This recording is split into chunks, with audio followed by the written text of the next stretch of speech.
long do you spend pricing it, because you don't even know if you're going to win the job. So it's just a case of like picking up all the awkward bits and then working out how long it's going to take you. Right guys, hair's looking a bit of a mess. We're back on this one today. We're just going to fill this cylinder up, or I've got to finish the pipework for it, and then we're going to fill the cylinder up and get all the heating and everything tested. I'll flip the camera around and do that. So yeah, decorator's all painted in there now. We've got to leg all the pipes anyway, but we've got to put found the expansion vessel now, so we're going to put one for the heating, one for the unvented cylinder, the white one and the red one. Just got to finish the pipework off, leg it all, fill it all up. So yeah, hopefully we should be okay. We've got a few radiators to drop back on. We've got the boiler to finish as well. So yeah, we've got a bit to crack on with. Hopefully we get all filled up and tested and stuff, and then everything should be okay, hopefully. I'll try and get some shots if I can, and update you when I feel free. I've mounted my potable water expansion vessel. That's the one for the unvented cylinder, the white one. You can still get to the shredder valve on the top, so if you wanted to repressurise that you can. It's all piped up on the correct side of the composite valve, so we need to blank off that balanced cold feed because we're not using it on this job. And I've put my red expansion vessel, additional expansion vessel for the heating in. I didn't have a female line, so I just used a socket and a male. It should be fine.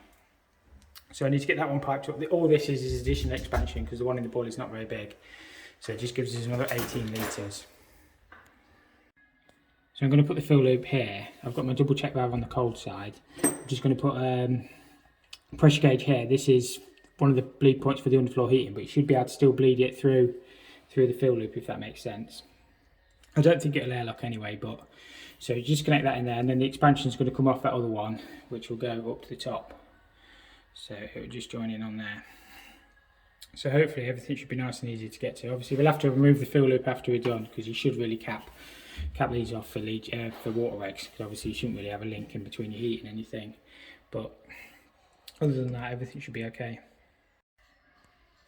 So that's our fill link all connected in. We do need to remove this hose anyway, so I know it's a little bit pigtailed, but we'll take it off and we'll just leave it hung up here somewhere. So we put a gauge down there as well, so cold coming in, that fills onto the heating. So just got the expansion to finish, and yeah, pretty much done in here then, apart from the lagging.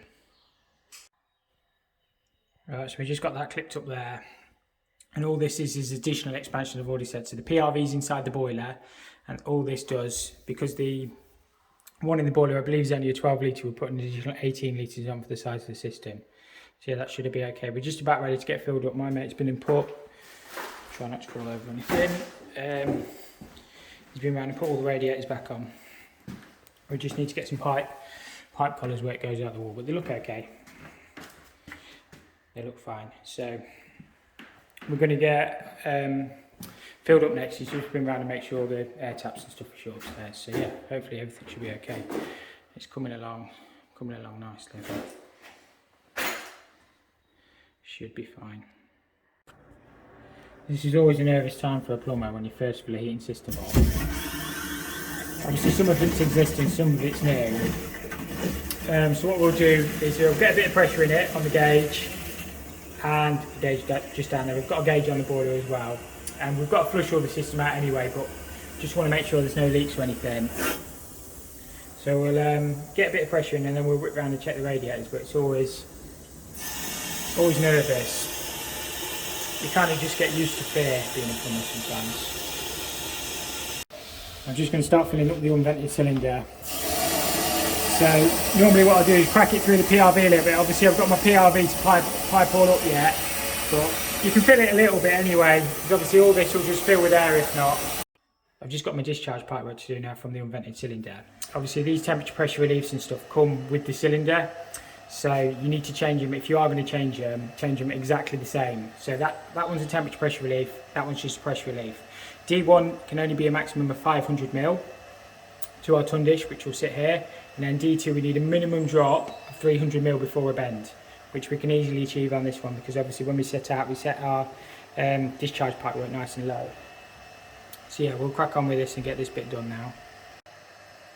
So what I've done is cut myself a piece of copper 500ml. Some manufacturers might say 600, I just go with the lesser of the two for D1, to be honest with you. I don't think it'd make a huge amount of difference. So that can be our maximum length from our pressure relief off the composite valve into our ton dish. So I'll just bend all that up and then we'll work that in. But yeah, certainly no longer than 600. I'm going to do mine 500. Right, this cylinder actually says we can go 600 because it's a good job, because I actually forgot to allow for that little bit there. I did my 500, but then technically we're about 530 now, aren't we? 540. But all good, because it says we can go 600. It's that cylinder. So always refer to manufacturer's instructions. Some will say 500, some will say 600. I don't think it makes a huge amount of difference what you go with, as long as it's not like miles. But D2 is really more important, because obviously that's where your temperature pressure relief could be pouring out if you come straight out with a knuckle bend or something ridiculous. Yeah, we'll do all that with sweat bends anyway, but it should be okay. You'll have to excuse the cables at the bottom. So the electrician's got to sort them out yet. But at the bottom I've used just slow bends, so I've used a couple of 45s and then a bend, and I've cut as close as I can to the bend on there. So we've got a nice big drop. I might put some clips on the cylinder, I'm not too sure yet. I've just put some clips and spacers down the side of my cylinder. It's not actually drilled in, but the pipe is solid anyway. It's only the discharge, so that just runs down and then out at the bottom. So yeah, we're pretty much getting there on this cylinder now. We've just got the pipe slag, heating's all filled up. All my mate's just finishing bleeding the radiators. So yeah, we've just got the cylinder to finish filling and pipe slag, and that's this bit done then. So we're just filling this cylinder up. I always crack it through my temperature pressure relief just while it's filling up, because obviously all this lot will fill with air. So, and then obviously we'll purge it through the taps. As soon as we get water here, we need to test this discharge anyway to make sure it will take a full load out from the cylinder. But it should do. Sometimes these ton dishes do splash a little bit, but we've got a big drop. Now's probably a good time just to check the... I'm just lagging all my pipes, just trying to keep it all as neat as I can, try and line all the cable ties and stuff up. But yeah, it's always like a laborious job, but I suppose it does keep a little bit of the heat in, and it is a building regulation, so just do your best. Well, we're getting there with this. I haven't actually got any 15mm lagging in the van, so I'll have to buy some of that, but it's looking okay. It's just all about trying to keep it as neat as you can, really. Yeah, it should be fine. So I just got this boiler struck up. I need to take a pump pressure gauge reading. I've also got my smoke pump here somewhere. My smoke pump will do as well. And my analyzers have obviously set the combustion up. So I'm going to take Jacob through how to do it, because he's never done one before. So yeah, it's pretty much just a case of sending it up to manufacturer's instructions, really. So first thing we're going to do is going to get a pump pressure reading. So we need to be on 150 psi. We're 28.5 kilowatt, so it's actually a little bit low. So Jacob's going to adjust that with a flathead screwdriver. Just want to be on there, mate.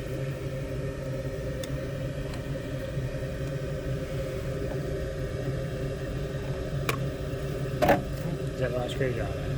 I don't think that's the right screwdriver, mate. Just use and then obviously we need to take our flow and return temperatures and stuff like that as well for the commissioning. But at the minute it's not looking a million miles away, but Jacob will set this up anyway. To adjust this, it's just on the air. So we'll let that run a little bit and set that all up. So we just come up in the roof to bleed these legs that we put in. Hopefully, because that's the only radiator on the system that's not working. Hopefully I think it's just picked up a bit of air, which it probably has. So I'll bleed these, make sure there's no air in the circuit. Obviously bits of lagging just drop back on top. And then yeah, hopefully all the radiators are working. I just need to finish balancing them then. This radiator is all getting nice and hot now. It's belting through on that one. So that's every radiator on the system working, including we've got the underfloor heating manifold hot as well, and the cylinders all get nice and hot as well, which is good. I just need to finish lagging the pipes. But yeah, everything should be okay on this one, I think. So we just made our way to the top floor. The boiler's been on about 20 minutes or so now, I would say. All the radiators are getting red hot. obviously we need to correctly balance the system to make sure it's working properly. There's no point just running the boiler stack really high because the boiler won't condense. So it's about balancing the system so all the radiators get evenly hot, if that makes sense. So I'll get my temperature probe set up, and we need to just balance some of these radiators up. It's all about just trying to get that extra little bit of efficiency so the system will work the best it possibly can. Right guys, I've been called out to this boiler, it's dripping, and they say there was a wet patch on the floor. It's all dried out now. First thought it might have been on the filter, but I've just seen a bit of water inside the boiler. Normally it'd be the AAV, but this one seems bone dry. So the next thing I'm thinking, is it the condense? One of these hoses leaking. So it looks potentially like there's a little bit of staining on here. So I thought maybe this hose here comes off the bottom of this sump and into the drain. Obviously it might have been leaking, but it seemed bone dry. So it's a bit of a mystery one. So I think what I'm going to do is grease these hoses back up, make sure they're fully pushed on. I've checked that auto air vent. It's bone dry, it's open. It's got, obviously we've got auto fill and everything, so potentially it could be filling itself back up, but normally you'd see brown staining all the way down, but it looks like it's going that way to me. So I think it could be that hose. That's what I'm going to go with. I'm going to obviously do all my safety checks on the boiler. I'll monitor it and just get site to monitor it and see if it comes back. But other than that, there's not too much more I can do if I can't see where it's leaking. So I'll do all my safety checks. I've checked all the fluid and everything to make sure all the seals and that are properly pushed in. It doesn't look like anything's running down at the top and down, because sometimes they can, if your flue seals leak, obviously it can dip condensation back in and then come down the back of the boiler. But I don't think that's happening on this one. So I think that's what I'm going to do anyway. Just remake this joint on this hose. I'll grease it back up, and then if I had an auto air vent, it's a 3/8 one, I might change it just in case. Just quoting for a new boiler on this one. I thought it'd be interesting just to show you how I go about like quoting a job. So you're kind of looking at your pipework. Obviously somebody's taken the boxing off. It's only 15mm gas and it comes all the way from under the stairs. So yeah, the gas comes up here. There's been an old gas fire that's capped off, so it's only 15mm. It's 22mm where it leaves the meter, and then it's 15mm where it goes up through. So we'll have to probably upgrade that. We will have to do our calculations, but it's all taken into consideration. What we've got here is obviously it's side flue at the minute. The flue comes out here, so we're going to have to patch the brickwork up and the plasterwork on the inside. At the minute it's a systems boiler, which we can put back the expansion vessels up there. We can put another systems in, but obviously there will be some flue alterations. Obviously this is a standard efficiency one, so we need to get a condense pipe out. So we try and run that on the inside, possibly get it into the waste. We just noticed underneath here, obviously that looks a bit of an abortion, because obviously it's 1.25 inches, it's going uphill and stuff like that. It looks fairly new as well, so I don't know what's going on there really. And then it is fully pumped, but you're sometimes better off to change the 3-pot. I'll show you upstairs quickly actually. It's just, I thought it'd be interesting to show you like how you go about quoting a job. So luckily all the carpets are up, so we might be able to get a new gas pipe from under the stairs. I imagine it'll come up here somewhere. And the ball valve, sounds like it needs a new ball valve in the tank anyway, or it's pumping over, but it looks like a fairly new Drayton 3-pot to be fair, so we might leave that. But obviously bits like your cylinder leaking and stuff like that looks like it's been leaking, so all that you have to sort of put on your quote what you're going to do. See, there's TRVs already fitted. It depends how much, because obviously it's a rented house, how much the landlord and that want to spend. You don't have to change the TRVs, but it is always obviously recommended. Obviously they're absolutely covered in paint. So it's just all taken into consideration when you sort of price a job. You know, how long you think it's going to take you, how awkward the job's going to be, how much parking there is. So just thought it'd be interesting. Obviously that one's missing a head, so that probably needs a new valve on it. So just when you're pricing it, check everything that you think might cause a problem, because obviously once you've given a price, you have to stick to that. Once you've quoted the job, it is, you know, it is a fixed price. It's not an estimate, it's a quote. So just take into consideration everything. So always like, obviously, because if you've got boxings and stuff like that to put back, obviously it all takes time and stuff. So we just need to size the boiler up, make sure the kilowatt is correct for the size of the house. We need to size all the radiators of the rooms and stuff up, and then just go from there really. But I just thought it'd be interesting to show you how I go about sort of looking at a job. Just looking at the gas pipe run. I think this bit's like a flat roof above. I'm not too sure how they've got that gas pipe into there, because the actual upstairs bit ends here, if that makes sense. So them hot and colds, which are beautifully put in, as you can see, they come through, and that's like the end wall of the house. We might even have to do the same with the gas. Bring it under the bath, drop down and then through and into that boxing, because we might not be able to replace that. So you just sort of have to make allowances for like boxings and stuff like that on your price, or just say what you're going to do, because you need to make it exactly clear to the customer what's, you know, because it might be that we can't get that gas pipe out, because obviously we might need, well, we probably will need to upgrade that to 22. Obviously that's going to be the most difficult bit of the job really, and obviously that and the flue, getting the new flue out and stuff. But hopefully, well, I don't even know, you don't see, the thing is, how long do you spend pricing it, because you don't even know if you're going to win the job. So it's just a case of like picking up all the awkward bits and then working out how long it's going to take you. See the old gas supply there, you normally see them capped off, to be fair, but obviously the new one comes in there. So yeah, it's just a little insight. Obviously probably a bit too close to the mains electric as well, but you know, it's all existing faults that you sort of pick up on. But yeah, as I say, I just thought it'd be interesting just to show you this one, how I sort of go about looking at a job.